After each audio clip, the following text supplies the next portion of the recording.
श्री सतगुरु।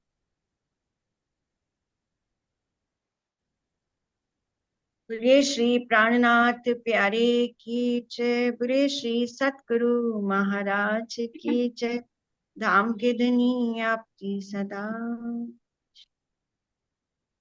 परमहंस महाराज जी, बड़े महाराज जी की जीवन यात्रा में हम रोज संग संग उनके संग हैं और एक अद्भुत अद्वितीय ही आनंद को रोज प्राप्त करते हैं। और उस आनंद में तो दिन कैसे निकलता है, रात कैसे जाती है, कुछ पता ही नहीं लगता। जैसे कल जो नागा बाबा थे, वो उनको महाराज जी ने कितना मदहोश कर दिया था। उनको तो खैर उन्होंने चिलम पिलाकर और इत्र का फुलेल का जाम सा ही पिला के उनको मदहोश कर दिया, लेकिन हम लोग तो महाराज जी के वचनों से ही मदहोश हुए रहते हैं। उनकी इतनी इतनी मौजों में मस्त रहते हैं। जब से महाराज जी की बीतक शुरू हुई, हम सुंदर साथ पढ़ने लगे, बैठने लगे, तो उनके मौजों का सिलसिला निरंतर चल रहा है। और राजी करे दिल में सबके अखंड रूप से ये बैठक हो इन मौजों की। तो आज सुंदर साथ जी, हम सदगुरु का ही जयकारा बोलते हुए अपनी बैठक का प्रारंभ। आज एक हमारी नई सखी, नई तो नहीं कहूंगी, बहुत बार वो आ भी चुकी हैं और परम धाम से तो हम हैं ही साथ। तो हमारी नेपाल की सखी हैं ये, चंदना शर्मा। और कलकत्ता में अभी रह रही हैं इस वक्त अपने बच्चे के साथ। तो आज अपना ये भाव प्रस्तुत करेंगी। इनकी मैं जितनी भी राज्य के प्रति इनकी जो निष्ठा है, उसकी मैं जितनी तारीफ करूं कम है। चंदना से जब से मैं मिली हूँ, मेरा दिल इसने ले लिया है। इसकी इतनी राज्य के प्रति लगन, और इसकी काल, जैसे अभी पूजा दीदी ने कहा ना कि बीमार है तब भी उन्होंने नहीं छोड़ा, ऐसे ही इसकी भी लगन है। बीच में ये भी कितना बीमार हुई, कितनी इस पे मुश्किलें भी आई, लेकिन राज्य का पल, राज्य का साथ इसने कभी नहीं छोड़ा। और हर बार यही कहती है, दीदी अब और कहीं नहीं अटकना है, बस अब तो राज्य को ही हमें मिलना है। तो हम एक सुंदर सा भाव चन्ना सखी से सुनेंगे, फिर आगे हम कामाक्षी के साथ चलेंगे। तो बोलिए श्री सदगुरु महाराज की जय। आओ चंदा, माइक ऑन करो। प्रेम प्रणाम सुंदर साथ जी। मैं दीदी का ही भजन लेके आई हूँ। ये दीदी ने ही लिखा था, मुझे बहुत प्यारा लगा। ऐसे तो मैं इतना गाने वाली तो नहीं हूँ, आज जो भी हूँ दीदी से ही सीखी हूँ। तो मुझे ये भजन गाने का मन किया, इसीलिए मैं ये भजन। बड़े महाराज, ऐसे भी मैं बहुत गरीब गांव की हूँ, यहाँ हमारे गांव में कोई बड़े महाराज जी का नाम तक नहीं जानते। लेकिन मैं जब से बड़े महाराज जी का बीतक दीदी के मुखारबिन से सुनी हूँ, मुझे इतना लगाव, इतना प्रेम आ रखा है बड़े महाराज जी का, मैं बता नहीं सकती। ये भजन में दीदी का ही लिखा हुआ भजन है जो मैं गुनगुनाने जा रही हूँ। सुंदर साथ जी, भूलो तो क्षमा कर देना। प्रणाम जी। बोलिए श्री प्राणनाथ प्यारे की जय, धाम के धनी की जय, सतगुरु महाराज की जय। प्रगटे है श्री राम रतन जी, प्रगट है श्री राम रतन जी। घर घर में खुशियाँ आई है, घर घर में खुशियाँ छाई है। परम धाम की बाई रतन राह दिखाने आई है। प्रगट है श्री राम रतन जी। बचपन बीता कठिनाइयों में, फिर भी धैर्य ना छोड़ा है। शुक्र गरीबी और सबर का दामन कभी ना छोड़ा है।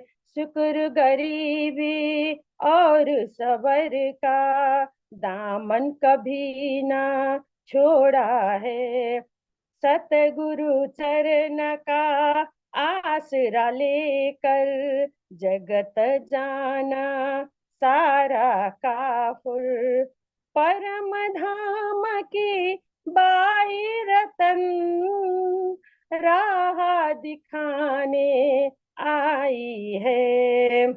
प्रगट है श्री राम रतन जी। युगो युगो से जीवन ये मेरा, जन्म मरण में भूल रहा है।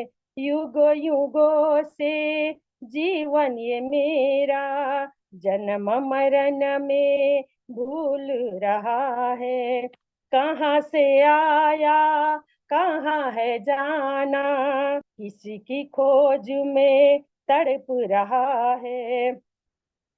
सदियों से ये दिल ये तेरे बस तुझको निहारा है, भेद गहरा हमें बताने सतगुरु तन में आई है, परम धाम की बाई रतन राह दिखाने आई है।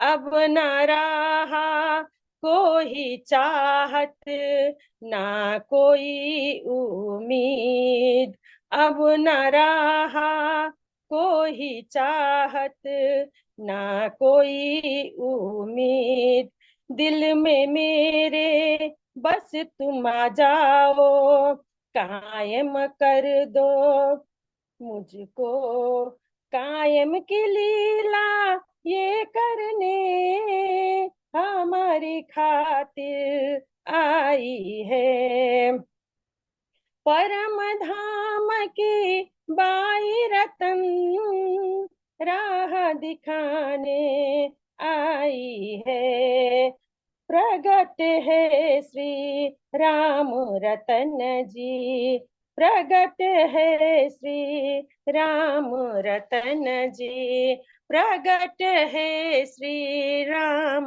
रतन जी। प्रणाम जी। प्रणाम जी चंदा, बहुत सुंदर गाया। और ये महाराज जी ने देखो जैसे बैठ के लिखवाया तो वो सभी सुंदर साथ के लिए ही है, तो ऐसा नहीं है कि मैंने लिखा, महाराज जी ने लिखवाया जरूर, लेकिन तुम्हारे दिल में भी सुख देने के लिए उन्होंने तुमसे भी गवाया। तो जी जी जी। महाराज जी तो जिस भी जो भी दिल उनको पुकारेगा वो उसमें बैठक कर लेंगे। तो आज मैंने भी तुम्हारे अंदर वही महाराज जी की बैठक को महसूस मैं करा। तो बहुत खुश बहुत हूँ सुंदर, दीदी, बहुत सुंदर। करने को मुझे मौका मिला, मैं बहुत खुश हूँ, मैं नहीं जानती कैसा हुआ, मैं बहुत खुश हूँ। नहीं, बहुत अच्छा हुआ। देख राजी की चीज जो भी दर्द और उससे गाई, जब मैं तेरे अंदर तेरे शब्दों में तेरे दिल का वो जो प्यार है, जो दर्द है महाराज जी का, वो महसूस कर पा रही थी। बहुत सुंदर आत्मा से गाया था। बाकी लय का क्या है, लय तो इधर उधर हो जाती है कभी भी, शब्द भी, और अपने तो वहां केवल भाव पहुंचते हैं। बहुत सुंदर गाया चंदा, बहुत ही सुंदर। चल आपने ये नेक्स्ट भजन टाइम जैसे, फिर। दीदी जैसे आपने ये ग्रुप में ये भजन डाले, जब से मैंने सुना ना मुझे बहुत अच्छा लगा, मुझे लगा इतना अच्छा भजन दीदी लिखती है और ये तो जरूर ग्रुप में गाना चाहिए, सबको सुनाना चाहिए, भाव मेरा आया। फिर मैंने उस भजन को नहीं थोड़ा नहीं नहीं। छोड़ा क्योंकि बहुत लंबा था, आपने तो कहानी जैसे लिखे थे दीदी, कविता जैसा। वो एक्चुअली हम थोड़ा लोग बीतक पढ़ रहे थे ना, तो मैंने पूरी बीतक जितनी पढ़ी थी वो सारा उसमें समअप किया था, इसलिए वो थोड़ा देखो बड़ा हो गया था। लेकिन मैंने तुमने कट शॉर्ट किया, किया, बहुत अच्छा किया, बहुत बात अच्छा। करने की माफी चाहती हूँ, आपका लिखा हुआ मैंने अरे शॉर्ट किया क्योंकि करना पड़ा। फिर तुम वही गलती कर रही हो, मेरा लिखा है ही नहीं वो जिनका हाँ लिखा जी है वही जाने कैसे सुख जी वो जी। देते हैं, है ना। तो हम तो प्रणाम बस जी। उनकी मौजों में रहते हैं। प्रणाम जी, प्रणाम। बहुत सुंदर चलना। चलिए नेक्स्ट फिर तुम और आना एक भजन के साथ, है ना। तो अब हम चलते हैं हमारी प्यारी कामाक्षी के साथ हमारे महाराज जी की मौजों में। वास्तव में ये एक एक जो घटना, और कल की जो घटना तो पड़ी ना जब महाराज जी के साथ जो नागा जी नाचे हैं, तो मुझे लगा हमारी भी आत्मा में राज जी इतना इतना आनंद देने के लिए तैयार बैठे हैं कि एक बार बस हम अपना समर्पण कर दें। और देखो कैसे उनकी मस्ती आती है, कैसे उनकी मौज आती है, कैसे सारे विकार दूर होते हैं, कैसे पूरी धरती पूरा विश्व एक समान लगने लगता है जब ये धनी का प्यार आ जाता है। तो अब क्या, महाराज जी ने कहा कि प्रथम चिलम में ही नागा के धरती अंबर एक बने। वो इतना मदहोश हो गया, उसे कोई खबर नहीं क्यों नाच रहा है, गिर रहा है, उसको चोटें लग रही हैं, तब भी उसको कुछ पता नहीं चल रहा, बिल्कुल नाचता चला जा रहा है। दूजी चिलम उड़ाकर नागा जी पूर्णातिपूर्ण बने, और जब दूसरी चिलम और पीली, फिर तो और उनमें पूर्णातिपूर्ण यानी और ज्यादा उनके गुणंग इंद्री और उभर कर आए, और वो उमंग उत्साह रोम रोम से फूटने लगा। एक फुरेरी और इत्र की हमने दाढ़ी को की भेंट, मत पूछो नागा क्या बन गए, नागा जी बस बन गए थे। कह रहे महाराज जी कि मैंने फिर से उनकी दाढ़ी में थोड़ा फुरेर और इत्र और लगा दिया, तो उसके बाद नागा जी क्या बन गए ये मैं बता नहीं सकता कि कैसे वो आ, लुत्फ उठाकर हटे चिलम से, तो उनको खुशबू आई। उबल पड़े नागा जी फिर तो, ओहो आज कहाँ है भाई। मतलब नागा जी को अपना सुध ही नहीं, ना शरीर की, ना उनकी उनको अपने हाथ पैरों की सुध है, ना उनको बार बार चबूतरे पर गिर रहे हैं, उससे चबूतरे से गिर के पत्थरों पे उनका शरीर छिल रहा है, खून खून हो रहे हैं, लेकिन तब भी उनको वो खुशबू मदहोश किए हुए है। अब बोल रहे हैं महाराज जी, तो नागा जी बोल रहे हैं, अरे अरे मैं कहाँ हूँ आज, बिल्कुल उनके दिल, उनको समझ ही नहीं आ रहा मेरे साथ क्या हो रहा है। तो महाराज जी को पूछते हैं, ओहो आज कहाँ हूँ मैं भाई। महाराज जी कह रहे हैं, आप अखाड़े में हैं अपने। हम बोले नागा जी से, वाह वाह आनंद आपका, क्या कहना बोले हमसे। अब इतने खुश हैं वो नागा जी, महाराज जी से कह रहे हैं, क्या आपने आनंद दे दिया महाराज जी, क्या आपने आनंद दे दिया, मैं कहाँ पर हूँ। महाराज जी कह रहे हैं, आप तो अपने अखाड़े में हैं, हमने कभी नहीं देखा था भाई तुम्हारा सा आनंद, हम तो सड़ते रहे राख में, अब तक पशुओं की मानिंद। अब नागा बोल रहे हैं, हमने ऐसा आनंद तो जीवन में नहीं देखा, हम तो ऐसी राख में सड़ते रहे जैसे पशुओं की मानिंद हमारा जीवन था, हमने आज तक ये खुशबू, ये आनंद को कभी महसूस ही नहीं किया। नागा जी त्रिशूल बजाकर नाच गाया करते थे, उन्हें मौज में लग करके हम इस प्रकार उनसे बोले, लोग आपके शिव तांडव के नागा जी अभिलाषी हैं। अब जब महाराज जी ने देखा पूरी रौ में आ चुके हैं, और पहले भी महाराज जी ने उनको कह दिया आप तो साक्षात महादेव हो, साक्षात शिव हो, तो अब क्या है कि पहले भी ये नागा जी त्रिशूल को बजा बजा कर, उठा उठा कर नाच गाया, नाच गाना किया करते थे। तो उनको मौज में देखकर महाराज जी ने कहा, अरे नागा बाबा जी को कहा, अरे आप तो साक्षात शिव हो, और ये जितने साधु संत है ना, आपके जो शिव भगवान तांडव नृत्य करते हैं ना, आपके उस शिव तांडव नृत्य को देखने की इच्छा रखते हैं ये सब, दर्शन चाह रहे तांडव का जो साधु सन्यासी है। वो कह रहे हैं जितने यहाँ साधु सन्यासी हैं वो आपके तांडव का दर्शन चाह रहे हैं। अब आपने कभी शिव भगवान का तांडव का देखा होगा, चाहे टीवी में या उसमें, कि वो बहुत भयंकर होता है। जब कभी क्रोध में वो आ जाते हैं शिव भगवान, और जब तांडव करते हैं तो यानी पूरी धरती भी डोलने लगती है, पूरी पृथ्वी, देवी देवताओं के भवन सब कुछ हिलने लगते हैं। अब महाराज जी ने उनको कह दिया आपका वैसा तांडव देखने की इच्छा है। तो बिखर उठे नागा जी फिर तो, गज पर ताल लगी लगने, बैठ बैठ लगे नाचने, उछल उछल अपनी धुन में। अब तो उनको ये दिमाग में आया मुझे तांडव करना है, बस महाराज जी जैसे पूरा वो सम्मोहित हो गए, जो जो महाराज जी कह रहे हैं वैसा वैसा वो करते जा रहे हैं। अब वो ताल पर ताल पड़ने लगी, बैठ बैठ के ही नाचने लगे, उछल उछल के अपनी ही धुन बजा रहे हैं, अपना ही गा रहे हैं। जहां नाचना शुरू किया था थोड़ी देर वहीं फड़के, इसके बाद सरकने लग गए नागा जी बलचू के। अब थोड़ी देर तो उछल कूद करके नाचने लगे, और थोड़ी देर बाद तो वो ऐसे बैठ के और सरकने लगे, मतलब पूरा शरीर जमीन से छिल रहा है उनका, क्योंकि वस्त्र तो पहने नहीं हुए, नागा बाबा हैं। थिरकन उनकी बड़ी विहंगी, ताल खोतों बेताली, अब वो ऐसा थिरक रहे हैं, अब उनको मदहोश है, वो उनको अपने शरीर की कोई सुध नहीं है। उनको ये नहीं लग रहा कि मैं ताल में नाचू, किस में नाचू, जैसे तांडव होता तो जहां हाथ जा रहा, जहां पैर जा रहा है, ऐसे अंग अंग का उनका नाच निराला और बेताली, कोई ताल है ही नहीं, लेकिन बस नाचते चले जा रहे हैं, नाच चले। और राग छिड़ी गूंगों वाली, गूंगा कैसे राग छेड़ेगा, गूंगा जब बोलेगा तो ऐसे ही करेगा ना, तो उनकी भी बेताली राग छिड़ रही है, और अंग अंग उनका नाच रहा है। दे दे मार रहे चूतट को वे चबूतरे के ऊपर, राग रागनी ऐसी जानो जैसे रोता हो पुकार। अब बार बार अपने शरीर को वहीं चबूतरे पे रगड़ रहे हैं, और ऐसी राग रागनी उनके मुख से निकल रही है जैसे कोई कुत्ता रोता हो, ऐसी। अब उनको समझ नहीं आ रही है कोई राग रागनी, वो अच्छा थोड़ी गा पा रहे हैं, लेकिन क्या है, उमंग इतनी है, मुंह से जैसी आवाज निकल रही है वैसे कर रहे हैं, जैसे हाथ पैर चल रहे हैं वो चला रहे हैं, गिर रहे हैं, उनको नहीं पता। मस्त हुए अपनी मस्ती में, बेसुध हो ऐसे नाचे, उस चबूतरे से नीचे एकदम धड़ाम से जा पहुंचे। इतनी मस्ती, इतनी मस्ती, इतनी बेसुधी हो गई उनको, इतना नाच नाच के कि जो चबूतरे से बैठे थे एकदम नीचे गिर गए, उनको पता ही नहीं लगा कि किनारा आ गया चबूतरे का, और नाचते नाचते धड़ाम से नीचे गिर गए। पड़े पड़े ही रहे नाचते, अब गिर गए हैं, चोट भी लगी होगी, लेकिन तब भी पड़े पड़े नाच रहे हैं। नाच ना रुकने में आया, वहां पत्थरों की नोकों ने छील भरी उनकी काया। अब वहां नीचे पत्थर थे, उन पर वो जब गिरे तो पूरा उनकी शरीर छिल गया, पूरी काया उनकी छिल गई, खून खून वो हो रहे हैं।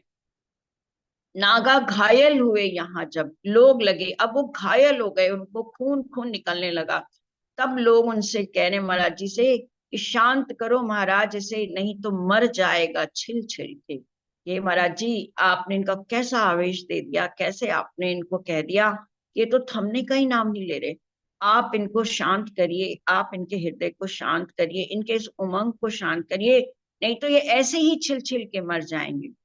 हम बोले नागा जी बस अब इस ताकत को अपनी रोको, और चबूतरे पर आकर के शांत चित्त होकर आकर के बैठो। अमराज जी को भी लगा कि बहुत हो गया इनका। अमराज जी ने भी उनको कहा कि अब रुक जाइए, आपकी इस ताकत को रोकिए, यानी अब आप बैठ जाइए, थोड़ा शांत हो जाइए, और चबूतरे पर आकर शांत चित्त होकर बैठ जाइए, चुपचाप बैठ जाइए। और महाराज जी के वचनों पे तो वो चल ही रहा था, सम्मोहित सा हुआ था। नागा जी सुनकर उठ बैठे, चढ़े चौतरे के ऊपर, पर आसन पर नहीं बैठे, इस बार पधारे कुछ हटकर। अब यहाँ पर उनको समझ आ गई कि उनसे गलती हुई।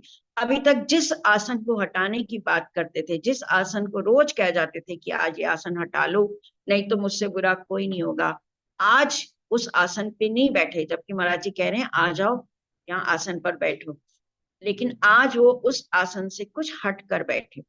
हमने कहा बराबर बैठो, पर नागा अब नहीं आया। महाराज जी ने कहा भी उनसे, नागा बाबू से, बाबा से कि आओ मेरे पास बैठो, पर अब नागा नहीं आया। पहले क्या था, आसन पे ऐसे बैठ गए थे, पिछली बार कल की बीतक में हमने सुना, ऐसे बैठे थे, ऐसे पसर गए थे कि पूरा उनका आसन ही ले लिया था महाराज जी का।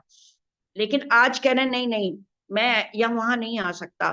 क्या कहता है, बोला यहीं ठीक हूं भगवान, ज्यों आपे में शर्माया। अब उसको अपने में बड़ी शर्मिंदगी हो रही है, कह रहे नहीं भगवान अब मैं यहीं ठीक हूँ। अब उनको होश आया, अभी तक तो जोश में था जो भी वो कर रहे थे।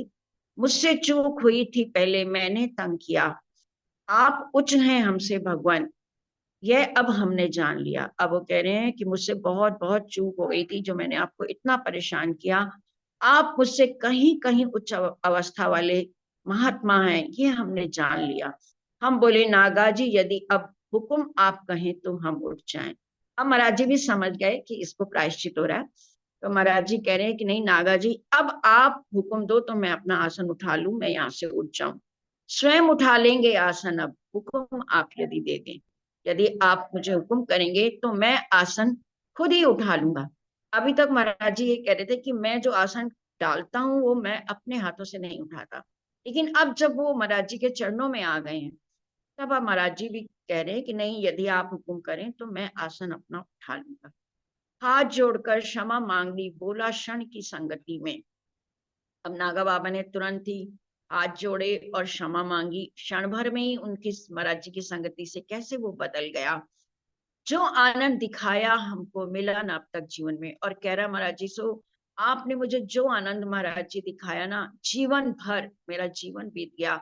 इतनी मैंने राख छानी है, इतनी मैंने घाट घाट का पानी पिया, लेकिन किसी पंथ में किसी जगह मुझे इतना आनंद नहीं आया जो आपने मुझे आनंद दिया। अपनी तुलना करना आपसे महाराज जी है मिथ्या, इसलिए मैं आपसे अपनी तुलना कर ही नहीं सकता।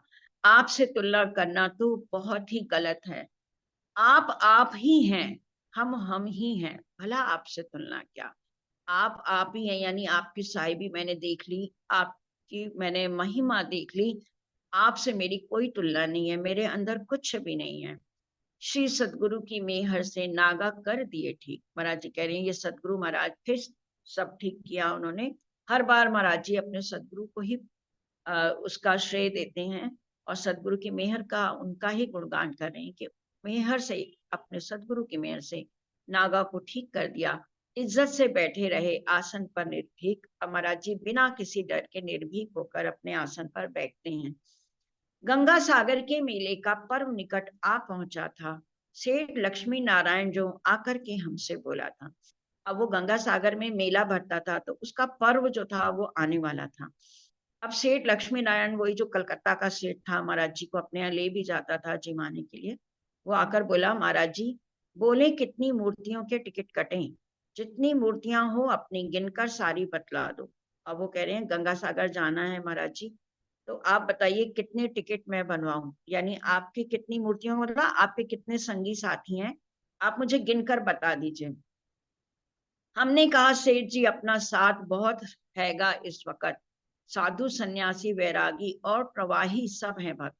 हमारा जी कह रहे हैं भाई मेरा तो बहुत साथ है, हमारा तो साधु भी हैं, सन्यासी वैरागी और प्रवाही जो दूसरे धर्म के हैं, सारे ही मेरे भक्त हैं।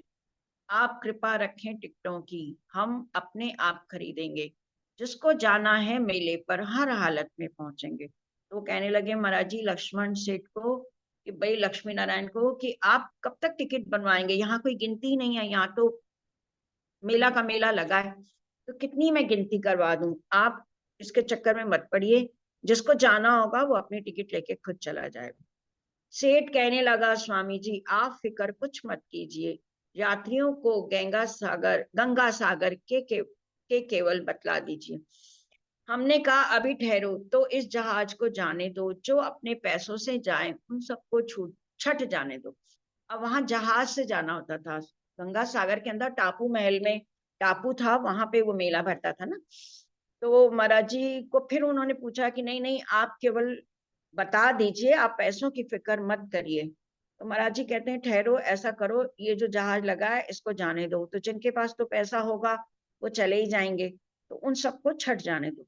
नतमस्तक होकर लक्ष्मी नारायण तो फिर चले गए, काफी मूर्तियां अपने पैसों से स्वयं सवार हुई। और वैसा ही हुआ कि लक्ष्मी नारायण जैसे ही चले गए, तो जिन जिन के पास पैसा था वो साधु संत सब उसमें सवार होकर चले गए। उस जहाज के छूट जाने के बाद सेठ पुनः करते पाए वही प्रश्न, पहले वाला ही सेठ पुनः करते पाए। फिर से आए, जब दूसरा जहाज जाने को तैयार हुआ, लक्ष्मी नारायण जी फिर आए, कहने लगे महाराज जी अब बता दीजिए कितनों की टिकट कटाऊं। अब महाराज जी ने फिर वही जवाब दिया, वही प्रश्न पहले वाला सेठ पुनः करते पाए। अब महाराज जी ने वही जवाब फिर से दिया, इस जहाज को भी जाने दो उसके बाद बताएंगे, स्वयं आप गिन लेना फिर जितने बाकी बच जाएंगे। महाराज जी कह रहे हैं अब इस जहाज में भी जाने दो, जिनके पास पैसे हैं जो बच जाएंगे समझ लेना कि वो नहीं जा सकते हैं, तो उनको आप फिर गिन लेना। अब 3 जहाज चले गए, तीनों जहाजों को कह कह के हमने उनसे छुड़वाया, हर जहाज पर सेठ हमारी अनुमति लेने को आया। 3 बार जहाज गए, तीनों बार वो लक्ष्मी नारायण महाराज जी से अनुमति लेने आया, लेकिन तीनों बार महाराज जी ने वही उत्तर दिया, हर जहाज पर सेठ हमारी अनुमति लेने को आया। महाराज जी कब जाओगे, पूछ रहे साधु पल पल। अब जो बच गए साधु वो इनके साथ, वो बार बार पूछ रहे हैं अरे महाराज जी को कि कब चलोगे कब जाओगे। अब महाराज जी कह रहे हैं भाई हमारी कुछ मत पूछो, जाऊं जाऊं या ना भी जाऊं। अब महाराज जी ने कह दिया भाई मेरे पीछे तुम लोग मत रुको, जिसको जाना हो जाओ, हो सकता है मैं जाऊं, हो सकता है मैं ना भी जाऊं। यह सुनकर के साधु जन सब बैठ बैठ कर चले गए, 17 लोग हमारे ऊपर पड़े हुए बाकी रह गए। महाराज जी तो देख ही रहे थे कि देखें क्या होता है, लास्ट में कितने बचते हैं। महाराज जी कह रहे हैं जब मैंने ये कह दिया पता नहीं मैं जाऊं भी कि नहीं जाऊं, तो जिनको तो मेले की चाहत थी वो सब चले गए, और जो इनको चाहते थे केवल 17 लोग ऐसे थे जो मेरे ऊपर पूरी तरह से आश्रित थे, या मेरे मेरे लिए ही वो रुक गए थे। और उन्होंने क्या कहा, छोड़ दिया जिन मूर्तियों ने आप मेरे ही ऊपर, जब तुम नहीं जाओगे तो वहां करेंगे क्या जाकर।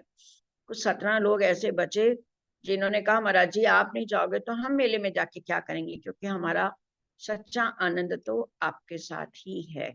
तो ऐसे महाराज जी ने देख लिया कि कौन मेरे ऊपर पूरी तरह से समर्पित है। जहां आप हैं वहीं रहेंगे, जाना नहीं कहीं छोड़ तुम्हें, मौज यहीं लेंगे संगति का क्या मिलना है वहां में। और वहां ये 17 लोग कहने लगे महाराज जी वहां भी खेल तमाशे यही सब होने हैं, और आपकी संगति में तो हम वैसे ही मौजों में रहते हैं, तो हमें वहां जाने की जरूरत नहीं है, हम तो यहीं बैठ के आपके साथ सत्संग करेंगे, हमें वहां जाके क्या मिलेगा, हम भी यहीं पर रहेंगे। हमने जान लिया बस अपने पक्के साथी इतने हैं, हमने कहा सेठ जी से बस अब गिन लो हमको कितने हैं। अब महाराज जी समझ गए कि 17 लोग ऐसे हैं जो मुझे छोड़कर नहीं जाएंगे या मेरे ऊपर ही पूरी तरह आश्रित हैं, इनको कोई लालच ऐसा नहीं है। तो महाराज जी ने कहा उन सेठ को कि 17 लोगों की टिकट अब आप कटवा दो। जितने हो गिन करके उनके टिकट विकेट अब कटवा दो। 10 रुपया फ्री मूर्ति टिकट था, टिकट 17 कटवाए, 17 टिकट महाराज जी ने कटवाए और फ्री टिकट 10 रुपए का था। बड़े भाव से सादर हमको वे मेले में लेकर आए और इस प्रकार लक्ष्मी नारायण जी ने इन 17 लोगों को टिकट काट के जहाज पे मेले में भेजा। क्षेत्र खोल दिया आकर उसने, जो चाहे भोजन जी में। और उन्होंने क्या किया, लक्ष्मी नारायण ने सारा पूरा भंडार खोल दिया था, जो भी आए भोजन जी में। 3 रोज तक अपना सब कुछ खर्चा किया सेठ जी ने। बड़े विकट प्रश्नोत्तर होते रहे, वहां सत्संग चले। अब जहां महाराज जी जाते थे वहां सत्संग चलता था। अब वहां पर मेले में तो और अधिक साधु सन्यासी थे और अधिक धुरंधर विद्वान थे। महाराज जी कह रहे हैं बड़े विकट प्रश्न उत्तर वहां चलते थे। बड़े धुरंधर विद्वानों ने आकर उसमें भाग लिए।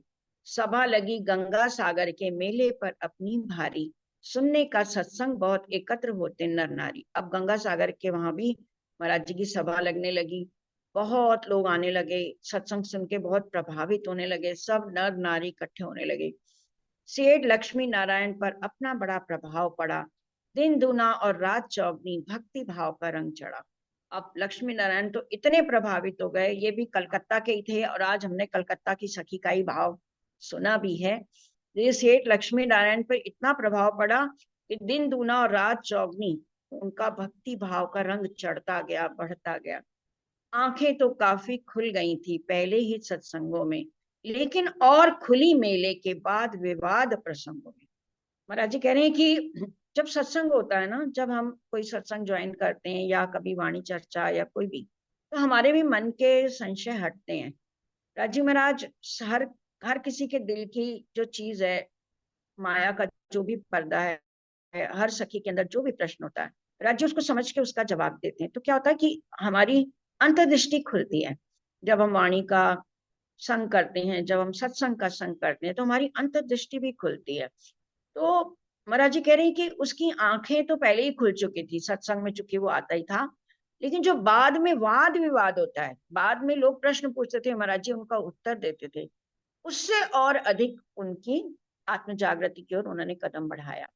उन सेठ ने उनकी और आत्मदृष्टि खुली, सेवाएं की। वहां सेठ ने बड़े भाव से खड़े खड़े, दिवस तीसरे कलकत्ते को फिर हम वापस लौट पड़े। अब यहाँ पर इन सेठ ने 3 दिन तक बड़े भाव से खड़े खड़े होकर ही पूरी सेवा की। सुंदर साची, इतना बड़ा मेला, इतने साधु सन्यासियों की जमात, कोई गिनती नहीं, और खुला लंगर आम भंडारा उन्होंने खोला हुआ था, जो जितना चाहे जिमे। तो ये बहुत बड़ी भावना, ये बहुत बड़ा सेवा का काम है, जो बिना सदगुरु की बैठक के नहीं आता। जब तक हृदय में उसके भक्ति का रंग नहीं हो, तब तक ये चीज नहीं आ सकती। तो बड़े भाव से उन्होंने खड़े खड़े सेवाएं की। दिवस तीसरे कलकत्ते को फिर हम वापस लौट पड़े।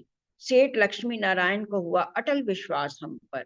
अब उसके चूंकि वाद विवाद से और संगत से सारे उनके संशय दूर हो चुके थे। अब वो महाराज जी के सुंदर साथ में आ गए, महाराज जी के शिष्य आ गए। देखिए महाराज जी ने भी पहले आम जनता को जनरल ही सुनाकर सबको अपने में प्रभावित किया, और फिर धीरे धीरे धीरे उनको लेकर और अपने सुंदर साथ के उसमें लेकर आए। तो कुछ ही दिन बीते थे, हमको गंगा सागर से आए, कलकत्ते में शोहरत हो गई, सत्संगी बढ़ते जाएं। तो ऐसे महाराज जी कह रहे हैं कि मेरी बहुत कलकत्ते में महिमा हो गई, बहुत प्रशंसा हो गई, बड़ाई हो गई।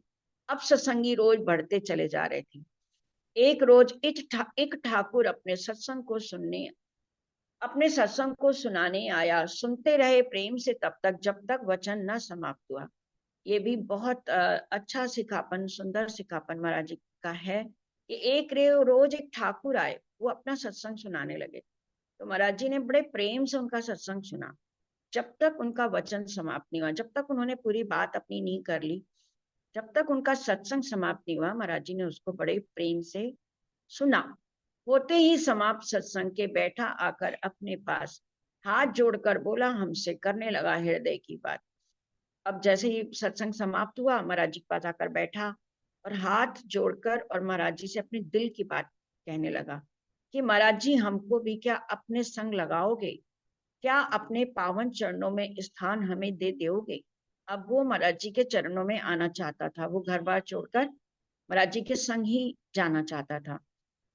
अब वो अनुनय विनय कर रहा है कि महाराज जी, मेरे दिल की ये बात है, मेरे दिल की चाहना है, क्या आप मुझे अपने चरणों में जगह देंगे? हमने कहा, गृहस्थी भाई सुन करके कल्याण करें। ये भी लाइन मुझे बहुत अच्छी लगी थी कि महाराज जी कह रहे हैं, तुम गृहस्थी हो भाई, तुमको घर बार ना छोड़ो, तुम सुन के ही कल्याण कर लो अपना, तुम सत्संग सुनते रहो, तुम गृहस्थी हो, इसी में तुम्हारा कल्याण है, लाभ इसी में है गृहस्थी का, ठाकुर जी विश्वास करें।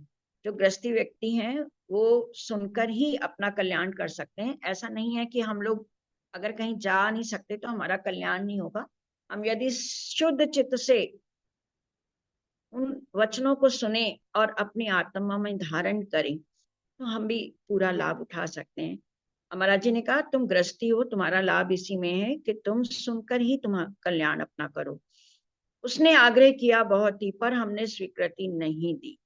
रह गिड़गिड़ाते घंटों ही अपने आगे ठाकुर जी। अब वो ठाकुर था, बड़ा गिड़गिड़ाता रहा कि महाराज जी मेरे संग ले लो, मुझे संग ले लो, लेकिन महाराज जी ने अनुमति नहीं दी। तो यहाँ पर ये भी एक बात है कि कई लोग सोचते हैं कि अगर राज्य की तरफ लगना, भाई घर बार छोड़ दें या घर बार को त्याग दें तो हम प्राप्त कर सकते हैं, तो ऐसा महाराज जी भी नहीं चाह रहे। महाराज जी ने भी उनको मना किया। थोड़ी देर दोपहरी में हम सो जाया से करते थे, बैठा पाया एक महात्मा को, जब सो करके उठ पड़े। एक दिन ऐसा हुआ, महाराज जी दोपहर को थोड़ा सा आराम करते थे, हल्का फुल्का झपकी लग जाती थी। तो एक दिन जब वो उठे सोकर तो उन्होंने अपने चरणों पर देखा एक महात्मा कोई बैठे, कोटम घाट चेष्टा, चेष्टा उसकी दाढ़ी मूछ सफा मैदान। महाराज जी ने देखा पूरा घोटम घाट, यानी पूरे बाल मुंडवाए हुए, दाढ़ी मूछ उसने सब कटवा रखी थी। दंड कमंडल पास नहीं कुछ, तन पर एक लंगोटी, केवल तन पे एक लंगोटी, और सारे बाल वाल मुंडवा के एक महात्मा बैठे। कौन दिशा से आए महात्मा, हमने पूछा उठ करके। महाराज जी कह रहे, मैंने उठकर पूछा, महात्मा जी आप कौन है, कहाँ से आए? महाराज जी उसको पहचान नहीं पाए कि ये वही ठाकुर है। होकर के विनम्र आगंतुक हाथ जोड़ बोले हमसे, महाराज मैं कहाँ महात्मा, मैं तो वही ठाकुर हूँ, लेट गया चरणों में अपने, कहो तुम्हारा सेवक हूँ। अब वो पूरी तरह से सब कुछ त्याग के खुद से ही आ गया और महाराज जी के चरणों में गिर पड़ा। कहने लगा, मैं तो वही ठाकुर हूँ जो मैं आपसे अनुनय विनय कर रहा था कि आप मुझे अपने चरणों में ले लो। लेट गया महाराज जी के चरणों में और कहना, मैं आपका सेवक हूँ, मैं आपके चरणों को छोड़कर नहीं जाऊंगा। आश्चर्य की रही न सीमा, सर मुंह घोटम घोट हुआ। महाराज जी अवाक से देखते रहे, ये तो पूरा ही बदल के आ गया, पूरा ही साधु बन के आ गया, पूरा मुंह इसने दाढ़ी मूछ सब बाल सब घोटम घोट करवा लिए, बिना बनाए बिना मंत्र के। भला शिष्य ये 8 टपका। महाराज जी कह रहे, ना मैंने उसको शिष्य बनाया, ना मैंने उसको मंत्र दिया, बिना बनाए बिना पूछे ही बना ये शिष्य हो गया 8 टपका। हमने पूछा, ये तुमने क्या किया? बिना सोचे समझे जब हमने इनकार किया था तो तुम क्यों मुंड कर आए? महाराज जी से कह रहे, ये तुमने क्या अनर्थ कर दिया, मैंने जब तुम्हें मना किया था फिर तुम क्यों ऐसे आ गए? अभी अभी मुंडवाए हैं, इन्हें मुंडे ही रहने दो, इतनी और कृपा कर दो, अब हमें शरण में ले ही लो। अब वो ठाकुर कह रहा है महाराज जी को, मैं अभी अभी मुंडवा के ही आया हूँ महाराज जी, अब आप बस इतनी कृपा करो, आप हमें बस अपनी शरण में लो, सेवा में ही रहने दो महाराज, आप अब सेवक हो। हम अवाक से रह गए उसके सुनकर उसके आग्रह को। अब महाराज जी बहुत दुविधा में भी हो जाएंगे और बहुत ही अवाक से रह गए, आश्चर्यचकित हो गए कि ये क्या बना बन के आ गया और मैं इसका ये गृहस्थी है, इसको मैं लेके कैसे जाऊं। उसकी पत्नी ने जब ऐसी उसकी लीला सुन पाई तो वह एकदम भागी भागी अपने पास वहीं आई। और वही हुआ, गृहस्थी व्यक्ति तो कैसे गृहस्थ छूट सकता है। अब उसकी पत्नी को पता लगा, भाई पति तो तुम्हारा जा रहा है। उसने जब अपने पति की लीला सुनी कि वो तो महात्मा बन के हुंड मुंड होकर और जा रहा है, तो दौड़ी दौड़ी महाराज जी के चरणों में आई, लगी एक उधम उतारने, बक बक ज्यों आरंभ हुई, बिना वजह ही भीड़ हमारे आगे आ एकत्र हुई। अब वो तो नहीं जानती है कि महाराज जी ने उसको मना किया था, वो तो स्वयं ही घुटमुट के आ गया था। अब वो आते ही बोलने लगी, जैसे ही बोलने लगी तो बिना वजह ही भीड़ तो आकर्षित हो ही जाती है, सब तरफ से लोग भी आकर इकट्ठे हो गए। अब उसने बड़ा ही झंझट, हमने देखा जब झंझट जो देवी ने रच डाला, हम बोले ये काम तुम्हारे पति ने खुद ही कर डाला। अब जब वो देवी ने इतना भला बुरा कहा, लोगों की भीड़ इकट्ठी कर ली, तो महाराज जी कह रहे हैं, हमने कहा भाई हमने उसको कुछ नहीं कहा, ये सब काम तो तुम्हारे पति ने खुद से ही कर लिया, ये उसकी इच्छा खुद की है, हमें किसी भी कीमत पर तेरे पति की दरकार नहीं। मुझे किसी भी कीमत पर तेरे पति की कोई इच्छा नहीं है। वृथा किसी को बहकाने को अपना कारोबार नहीं, क्योंकि ये मेरा कारोबार नहीं है कि मैं किसी को फालतू बहकाऊं और अपने अनुयायी बना लूं। अपना काम कोई भी इसके आने पर नहीं चल सकता, और न इसके जाने पर कुछ कार्य हमारा रुक सकता। महाराज जी कह रहे हैं देखो, ये आ जाएगा तो मेरा क्या फायदा होगा, और ये चला जाएगा तो मेरा कौन सा काम रुक जाएगा। क्योंकि महाराज जी तो अकेले ही चले ना, ना उन्होंने वो जितनी भीड़ होती थी, जहां जहां महाराज जी जाते थे वहां इकट्ठी खुद से खुद हो जाती थी, उनसे प्रभावित होकर। महाराज जी बुलाने थोड़ी जाते थे, और महाराज जी ने अगर चाहा होता तो न जाने कितना ही अपना पंथ, अपना मठ और क्या क्या बना लिया होता। लेकिन महाराज जी तो एक जगह छोड़ के दूसरी चले आते हैं, फिर तीसरी जगह चले आते हैं। तो वो कह रहे हैं मैं नहीं चाहता कि मेरे साथ चले, तो ले जा अपने को अपने साथ, यहाँ मत गुजारे, महात्माओं में आकर देवी कृपया उधम मत धारे। महाराज जी कह रहे हैं देखो, आप उधम मत करो यहाँ पर, आप अपने पति को यहाँ से ले जाओ, हमें इसकी कोई जरूरत नहीं है। वाद विवाद हुआ, ठाकुर ठाकुरानी का फिर जंग हुआ। अब वो अपने पति से लगी झड़क झगड़ने, बहुत जंग हुआ, बड़े फजीते हुए, वहां अच्छा खासा शठ संग हुआ। फजीते मतलब बड़ी बेइज्जती भी की उसने, जैसे औरतों की भी होती है बात, एक की 100 बात सुनाने की, जो भी वो कह सकती थी अपने पति को उसने भला बुरा सब कुछ कहा। महाराज जी कह रहे हैं अच्छा खासा ना ऐसा हो गया तमाशा सा। ले तो गई साथ अपने ठाकुर को ठाकुरानी उस वक्त, लेकिन रुका नहीं वह उससे, आया करता दोनों वक्त। महाराज जी कह रहे हैं उसमें इतना वैराग्य आ चुका था। जब दिल में कोई वैराग्य आ जाता ना, फिर व्यक्ति गृहस्थी में नहीं रुक पाता है। वो ठाकुरानी उस वक्त तो ले गई, लेकिन उसका वैराग्य दूर नहीं हुआ। वो दोनों वक्त महाराज जी के पास आता था, और सिर्फ एक उसकी इच्छा रहती थी, और यही पूछा करता था आप यहाँ से कब जाओगे। प्रश्न यही करता था, अपना जाना सदा छिपाते रहते थे हम ठाकुर से। महाराज जी कह रहे हैं मैं ठाकुर को सही कभी बताता ही नहीं था कि मैंने कब जाना है, कि कहीं ये भी साथ फिर ना हो ले। जो जी में आ जाता उल्टा सीधा उत्तर देते। महाराज जी कह रहे हैं मैं उसको सही बताता ही नहीं था मुझे कब जाना है। अब इसके आगे की तक कल महाराज जी के मुख से सुनेंगे। बहुत ही आनंद आ रहा था, पर समय इजाजत नहीं देता। सुंदर साथ जी आज यहीं पर समाप्त करती हूँ। बोलिए श्री प्राणनाथ प्यारे की जय। बोलिए श्री सतगुरु महाराज। प्रणाम जी। प्रणाम जी। प्रणाम जी। प्रणाम जी। प्रणाम जी। प्रणाम जी।